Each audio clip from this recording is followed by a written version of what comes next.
Thank you for tuning in to the best parenting show on the internet, Post Daily Dose. It's the Post. It's the Post. It's the Post. The Post Daily Dose. It's the Post. It's the Post. It's the Post. The Post Daily Dose. It's the Post. It's the Post. Hey, good evening, Facebook family. Welcome to another episode of Post Daily Dose with me, your trusted parenting advisor, faithful guidance servant on the healing journey. What's my name?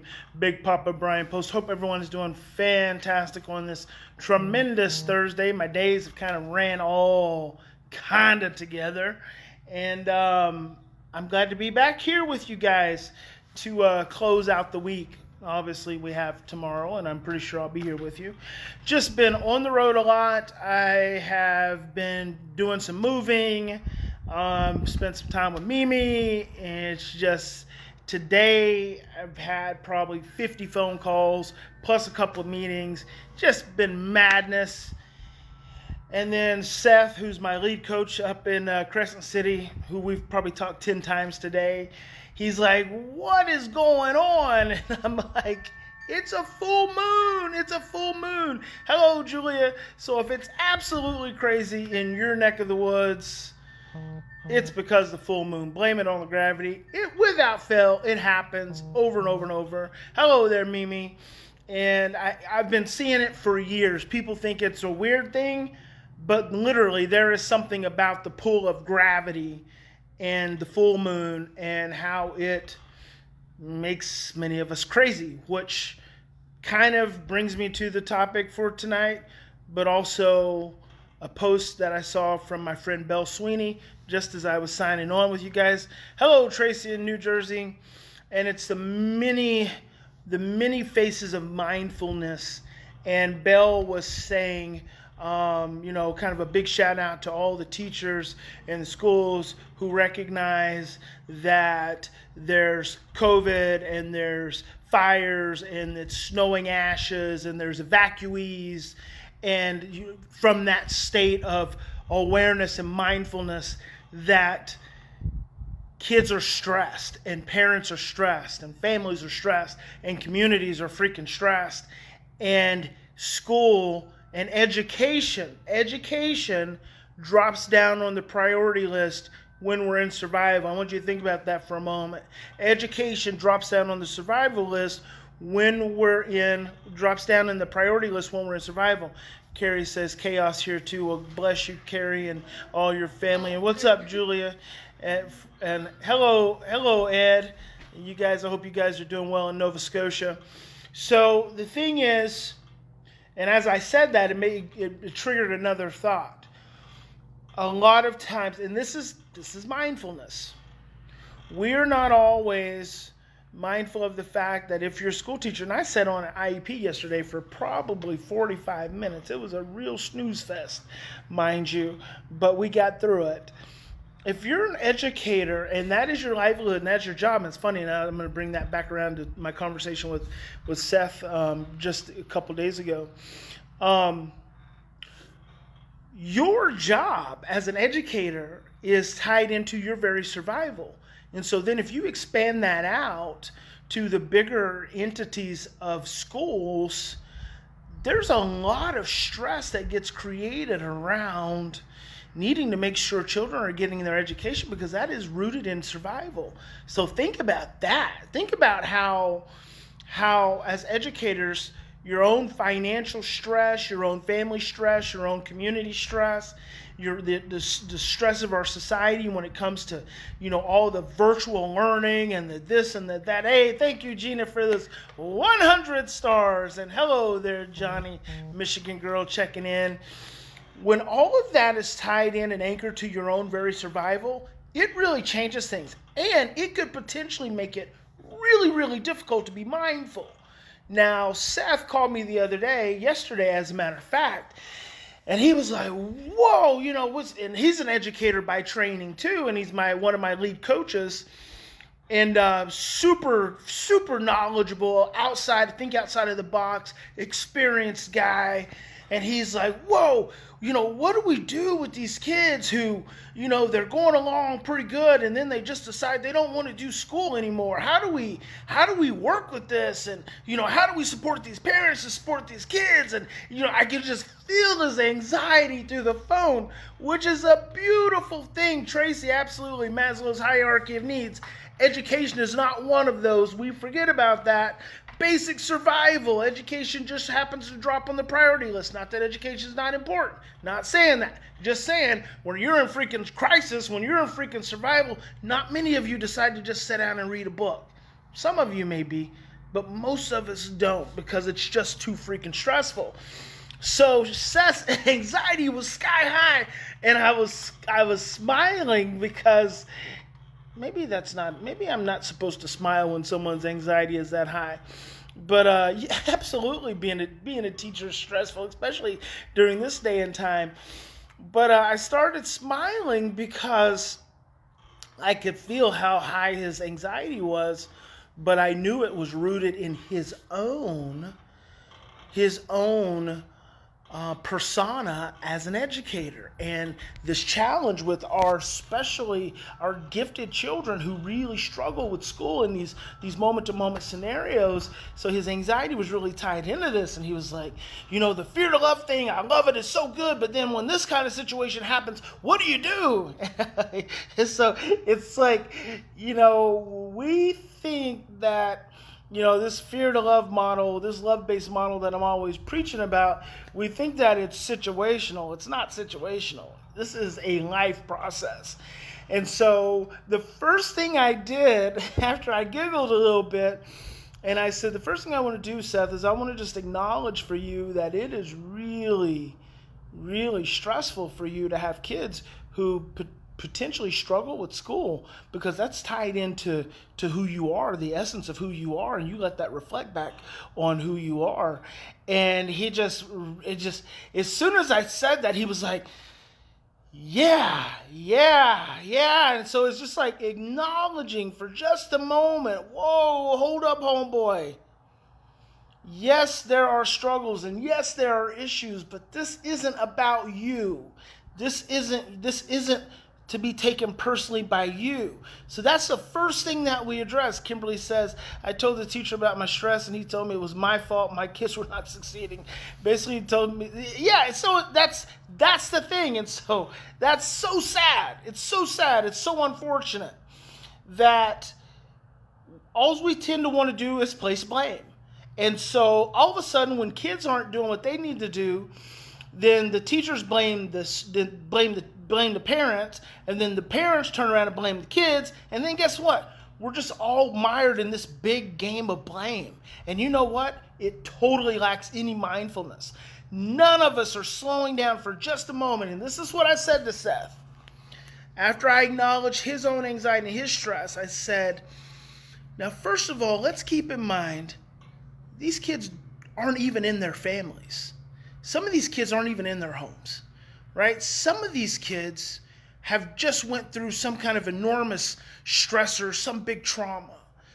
These kids struggle in school when it's great outside and there's no COVID, no pandemic, no evacuations. These kids struggle in school. So these kids struggling is not a surprise. And we forget about all of this for the moment. We're just like, because we get so stressed, we get so overwhelmed, and we drop into our own survival, and we're like, oh my God, what am I going to do? I got to do it. I got to get this kid to learn. And guess what? As soon as you do that, you start feeding the very dynamic that makes it almost impossible for them to learn already. So we have to be mindful. And this is in every situation. And this is the many factors, or the many phases of mindfulness. The many phases of mindfulness are that our immediate focus has to always be on ourself. Mindfulness is not situational. Mindfulness is not experience dependent. Mindfulness is a practice that is important in every moment. every moment. And my mom told me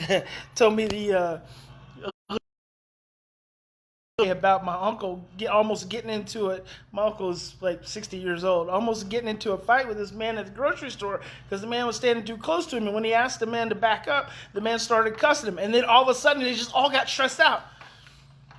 There's another situation of where mindfulness becomes important. And so what we as parents want to do with our kids, and I'm going to tie this back around to school, what we want to do with our kids is when all the stress escalates is we stop being mindful. We become mindless, less of mind. And when we become less of mind, then we stop thinking about the whole dynamic. We stop thinking about all of the many factors and variables that play out in any situation. And it's something I've become accustomed to. Anytime a situation arises, I never focus on the situation. I always start by looking at where it started. I call that my A to Z principle. It's never about X, Y, and Z. It always starts at A, B, C, D. And if we look at that, we can always change the outcomes that we're dealing with. And so when we get stressed, we want to try to push our children. We want to try to force them. We want to try to cajole them into doing this thing so that we can literally feel safe from their teachers and from their schools. And then what happens, the schools are not being mindful. Then the teachers, because the schools are putting pressure on the teachers, because the government's putting pressure on the school, everyone's freaking stressed out and everyone's putting increasing pressure on one another, and it just flows all the way down. And guess who it ends up on? It ends up on our kids. It ends up on our kids. But see, I believe that we have a responsibility, and you guys might think I'm crazy, and you think I might be just saying this because it's your kids and not my kids. But I've been doing this for 20 years. I've got grown kids.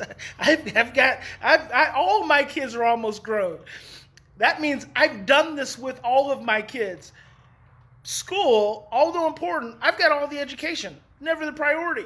So when it rolled down from the government to the school to the teacher and tried to approach my child, I always turned around and faced the teacher and faced the school and potentially even faced the government if that's what I need to do in order to protect and shield my child.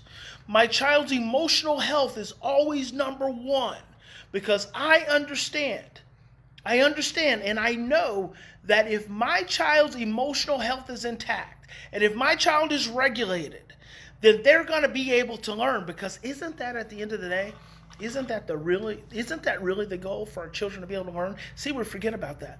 You forget in the moment that your child's freaking smart. That they already know how to read and they already know how to write and they already know a little bit about how to handle money and they already know a little bit of history and they know a whole lot more about social media than we'll ever know, right? But even just a moment ago, I signed up Wi-Fi and two youngsters couldn't do it. I did. I felt so good in that moment. I'm like, one for the old folks right there.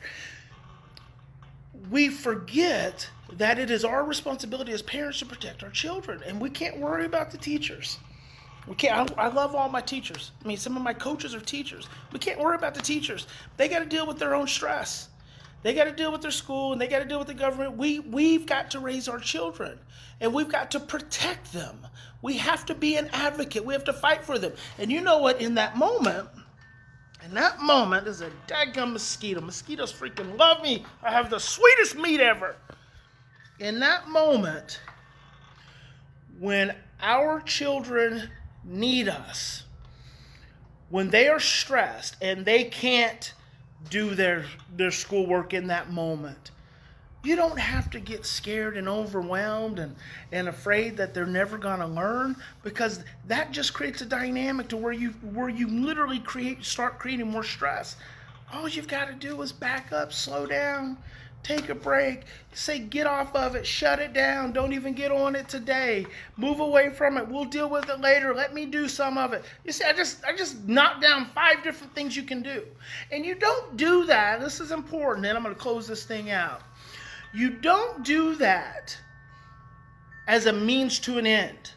Like, I don't say to a kid, close that crap, throw it away. We're not stressing over this today. Put it away, let's go for a walk. I don't say that, let's go play basketball. I don't say that because I have this master plan that tomorrow they're going to get up and do their schoolwork. I could care less because I'm just living in this moment. And in this moment, all I want to do is be in relationship with you. In this moment, all I want to do is help you understand that nothing's going to come in between our relationship. Nothing's more important than our relationship. Nothing's more important than my love for you. No one is going to hurt you. No one is going to abuse you. No one is going to bring any harm to you. I'm your protector. I'm the one who's going to take care of you. And in this moment, nothing matters but me and you. And then when you understand that and when you feel that, see, this is the transformative power of love. When you feel that and your child really feels that, and there's no motivation for, well, if I do this today because Brian said it, then tomorrow he's going to do his schoolwork. No, that's not what I'm saying, because that doesn't matter. Because guess what? You might not wake up tomorrow. You might not wake up tomorrow. So we're not going to worry about tomorrow. We're going to focus on today, and we're going to sow the seeds of love today. And you know what? When tomorrow comes around, because your child's feeling loved, and because your child is feeling like they really are smart and capable, when they sit down and it's time to do schoolwork, they're going to sit down with a lot less stress and overwhelm simply because they know there's no threat between you and them. That's important. See, when they know there's no threat between you and them, that changes the dynamic. When they know you're standing beside them instead of against them, changes the dynamic. And then you deal with the next day when it comes up. And I will tell you from experience, kids don't mind school. It's stressful. Some days they don't want to do it. Same way we don't want to go to work.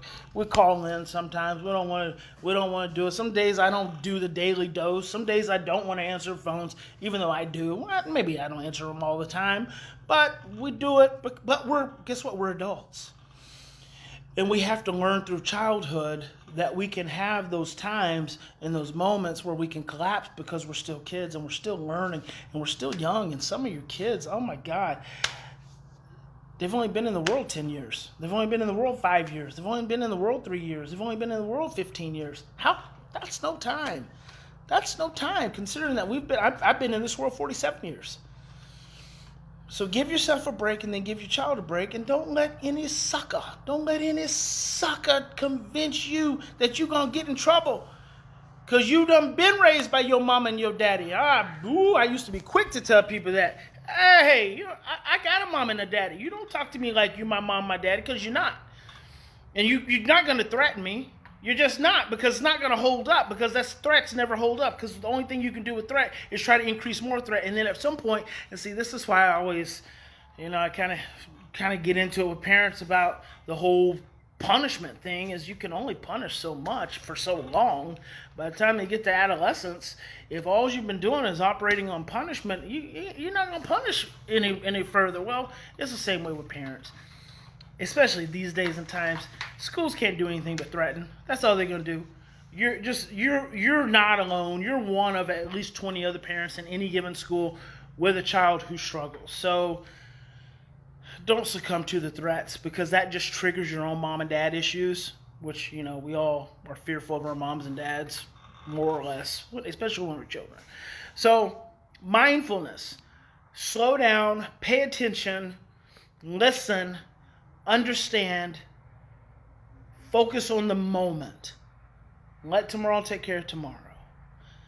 God bless you. Big Papa loves you. In any given moment, we always have two choices. We can continue to react from the same blueprints of stress, fear, and overwhelm, or we can stop, slow down, take 3 to 10 deep breaths, and choose love.